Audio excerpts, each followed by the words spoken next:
আগে আমি একজন উবের ড্রাইভার ছিলাম। একজন উবের ড্রাইভার হিসাবে আমি এমন অনেক অদ্ভুত অদ্ভুত লোকেদের রাইড দিয়েছি। যেমন অনেক গভীর রাতে একদল বন্ধুরা যখন অনেক নেশা করে বাড়ি ফিরতো, আমি তাদেরও রাইড দিয়েছি। আবার যারা রাত্রিবেলা ফ্রিতে রাইড পাওয়ার জন্য রাস্তায় হ্যান্ডিক্যাপ সেজে দাঁড়িয়ে থাকতো, আমি তাদের ফ্রিতেও রাইড দিয়েছি। কিন্তু এত সব প্যাসেঞ্জারের মধ্যে সবচেয়ে অদ্ভুত ছিল টমের কারণেই আজ আমি উবের ড্রাইভারের কাজটা ছেড়ে দিয়েছি। আমার আজও সেই রাতের কথা ভালোভাবেই মনে আছে। সেটা ছিল ডিসেম্বরের রাত, আর দিনটা ছিল শুক্রবার। সেদিন রাতে আমি একদমই ফ্রি ছিলাম, আমার কোনোই কাজ ছিল না। তাই সেই রাতে আমি লেট নাইট পিক আপ করার সিদ্ধান্ত নিলাম। এটা 2 বছর আগের ঘটনা। তখন আমার বয়স 20 বছর ছিল। তখন আমার কাছে হন্ডার একটা গাড়ি ছিল, আর সেই সময়টাই আমি অনেকই রোগা ছিলাম। তাই আমার বাবা আমাকে সবসময় গাড়িতে একটা ব্লেড রাখতে বলতো, কারণ দিনকাল যেহেতু ভালো না, তাই বলা যায় না, যখন তখন বিপদ আসতে পারে। উবের অ্যাপে মেসেজ আসলো টম নামের একজন ব্যক্তি গাড়ি বুক করেছে। আমি যেই লোকেশনটাতে দাঁড়িয়েছিলাম সেখান থেকে টমের লোকেশন মাত্র 1 কিলোমিটার দূরে ছিল। আমি টমের রিকোয়েস্টটা অ্যাকসেপ্ট করলাম, আর টম যেখানে আছে সেই ডাইরেকশনের দিকে আমি গাড়িটা নিয়ে যেতে লাগলাম। মাত্র 5 মিনিটের মধ্যেই আমি টমের লোকেশনে পৌঁছে গেলাম। কিন্তু যখন আমি শপিং মলের সামনে আসলাম, তখন আমি সেখানে দেখলাম 3টে ছেলে ওখানে দাঁড়িয়ে গল্প করছিল। আমার ওদেরকে দেখে নেশাখোর মনে হচ্ছিল, তাই আমি মনে মনে ভাবছিলাম এদের মধ্যে যেন কেউ টম না হয়। আমি যখন গাড়িটা পার্কিং লটের সামনে নিয়ে যাচ্ছিলাম, ওই 3জন আমার দিকেই তাকিয়েছিল। আমি যখন আমার গাড়িটা পার্কিং করলাম, গাড়ির আয়না দিয়ে দেখলাম ওই গ্রুপেরই একজন ছেলে আমার দিকেই আসছে। আমি ওকে জিজ্ঞাসা করলাম, তুমি কি টম? ও আমাকে উত্তর দিল, হ্যাঁ আমিই টম। তখন আমি ওকে গাড়িতে উঠে আসার জন্য বললাম, কিন্তু ও গাড়ির মধ্যে উঠছিল না। আমি কমপক্ষে ওকে 3বার বলেছি গাড়িতে উঠে আসার জন্য, আর ও গাড়িতে না উঠে ঠিক একইভাবে বাইরে দাঁড়িয়ে আমার দিকে তাকিয়েছিল। প্রথম থেকেই টম সিচুয়েশনটা এতটাই বাজে করে তুলেছিল, আমার ওকে একদমই সুবিধার মনে হচ্ছিল না। ফাইনালি ও গাড়ির মধ্যে এসে বসলো। কিন্তু সাধারণত আমি যখন একটা প্যাসেঞ্জার তুলি, তখন তাকে আমি আমার পাশের সিটেই বসাই, কিন্তু টম এসে আমার পেছনের সিটে বসলো। এই কারণে আমার খুবই আনকমফোর্টেবল ফিল হচ্ছিল। আমি টমকে জিজ্ঞাসা করলাম, কোথায় যাবে? টম আমাকে একটা লোকেশন দিল। লোকেশনটা আমি উবের অ্যাপে সেভ করে নিলাম। ও আমাকে যেই লোকেশনটা দিল সেটা এখান থেকে প্রায় 30 কিলোমিটার দূরে ছিল। এতে আমার কোনোই সমস্যা ছিল না, কারণ যত বেশি দূর হবে ততই আমি বেশি টাকা পাবো। এটা ভেবেই আমি গাড়ি চালাতে থাকলাম। রাস্তায় যেতে যেতে আমি খুবই বোর হচ্ছিলাম, তাই আমি টমের সাথে কথা বলার চেষ্টা করলাম। আমি টমের সাথে নর্মালভাবে কথা বলছিলাম, কিন্তু ও আমার কথা শুনেও চুপ করেছিল। মোটামুটি 5 কি 10 সেকেন্ড পরে গিয়ে ও আমাকে এক কথায় উত্তর দিল। ওর কথাতেই আমি বুঝতে পারলাম যে ও হয়তো কমই কথা বলতে পছন্দ করে। এরপরে আমি আবারও টমের কাছে কিছু নর্মাল এদিক ওদিকের কথা শুনছিলাম, কিন্তু ও আমার কথায় উত্তর দিচ্ছিল না। যদিও বা ও আমার কথায় উত্তর দিচ্ছিল, সেটাও হ্যাঁ বা না, এর থেকে আর বেশি কিছু ও বলছিল না। এরপরে আমি টমের সাথে কথা বলা তখন বন্ধ করলাম। আমি টমকে একটা কথা জিজ্ঞাসা করলাম। অনেকবার ওর কাছে জিজ্ঞাসা করার পরেও ও আমাকে হ্যাঁ বা না কোনো কথাই বলল না।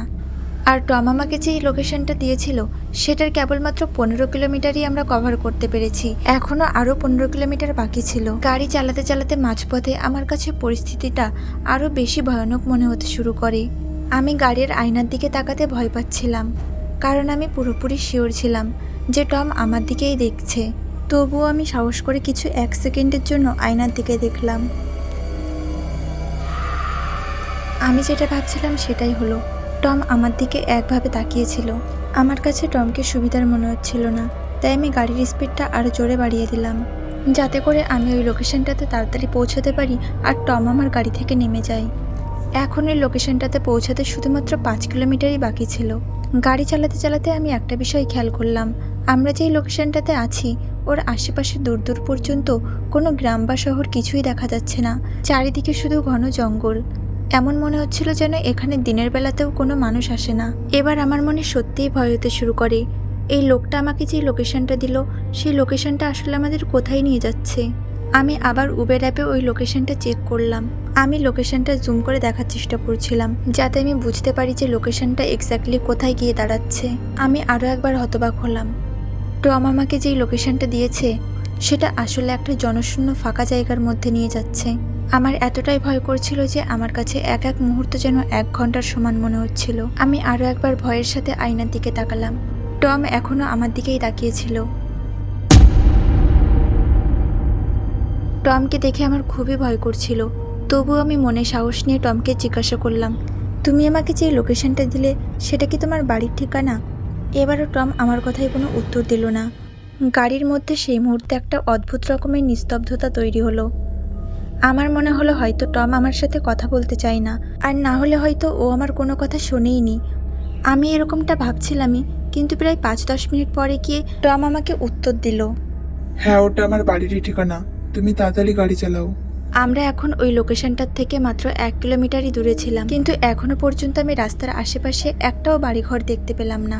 চারিদিকে শুধু জঙ্গল আর জঙ্গল। আমরা ব্যাস আর কিছুক্ষণের মধ্যেই ওই লোকেশনটাতে পৌঁছাতেই যাচ্ছিলাম। আমি শুধু এইটুকুই আশা করছিলাম যে ওই লোকেশনটাতে যেন একটা দুটো বাড়িঘর থাকে। কিন্তু আমরা যখনই ওই লোকেশনটাতে পৌঁছালাম, ওখানে কোনোই ঘরবাড়ি ছিল না। আমরা একটা কাঁচা রাস্তাতে এসে পৌঁছালাম। টম আমাকে যে লোকেশনটা দিয়েছিল, এখন আমরা ওই লোকেশনটার থেকে একটু আগে চলে এসেছিলাম। এখন আমি টমের উদ্দেশ্য একটু হলেও বুঝতে পারছিলাম যে ও আমাকে কেন এই নির্জন লোকেশনে নিয়ে আসলো। আমি চুপচাপ গাড়ি চালিয়েই যাচ্ছিলাম, আর আমি মনে মনে এটা ভাবছিলাম যে টম যেন বুঝতে না পারে যে ওর বলা লোকেশনটা আমরা পেছনে ফেলে এসেছি। কিন্তু টম বুঝতে পেরে গেল। আমার উপর রাগ করে চেঁচিয়ে কথা বলতে লাগলো, আর আমাকে বলল, তুমি এখনই গাড়ি ঘোরাও আর আমাকে আমার লোকেশনে পৌঁছে দাও। সত্যি বলতে তখন আমার এমন মনে হচ্ছিল যে আমি এখনই মারা যাব। আমি টমকে সরি বললাম, আর আমি গাড়ি ঘোরাতে লাগলাম। আর আমি সবসময় আমার সাথে যে ব্লেডটা রাখতাম, গাড়ি ঘোরানোর সময় সেই ব্লেডটা আমি লুকিয়ে আমার হাতে নিয়ে নিলাম। এবার আমিও তৈরি ছিলাম ব্লেডটার সৎ ব্যবহার করার জন্য। গাড়ি ঘুরিয়ে আমরা টমের বলা লোকেশনের দিকে আবার যেতে লাগলাম, যেটা একদমই জনমানব শূন্য ছিল। আমি বুঝতে পারছিলাম যে এখনই কোনো একটা বিপদ ঘটতে চলেছে।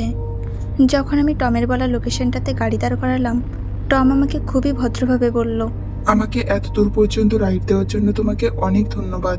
সেই মুহূর্ততে আমি তো একদমই টাকা পয়সার কথা কিছুই ভাবছিলাম না। শুধু চাইছিলাম টম যেন আমার গাড়ি থেকে তাড়াতাড়ি নেমে যায়। টম গাড়ি দরজাটা খুলে আমাকে বলল, তুমি কি আমার সাথে একটু গাড়ির বাইরে আসতে পারবে? আমি আমার সাথে যে ভারী ব্যাগগুলো এনেছি সেগুলো আমি গাড়ি থেকে একা নামাতে পারবো না, তাই আমার একটু তোমার সাহায্য দরকার। টমের কথা শুনে আমার আরও ভয় হতে শুরু করলো, কারণ আমার ভালোভাবেই মনে আছে টম যখন আমার গাড়িতে এসেছিল তখন ওর হাতে কোনোই ব্যাগ ছিল না, ও সম্পূর্ণ খালি হাতেই এসেছিল। তবুও আমি কিছু না বোঝার নাটক করে টমকে বললাম, আচ্ছা তুমি গাড়ি থেকে নামো, আমিও আসছি। আমি যখন টমকে উত্তর দিলাম, আমার গলার আওয়াজটা কাঁপছিল। পুরো স্পষ্ট বোঝা যাচ্ছিল যে আমি ভয় পেয়ে গেছি, আর আমি যে ভয় পেয়েছি এটা টমও বুঝতে পেরেছিল। হঠাৎ করে আমি আমার গলায় একটা প্রেশারের অনুভব করলাম। টম আমার গলা টিপে ধরেছিল।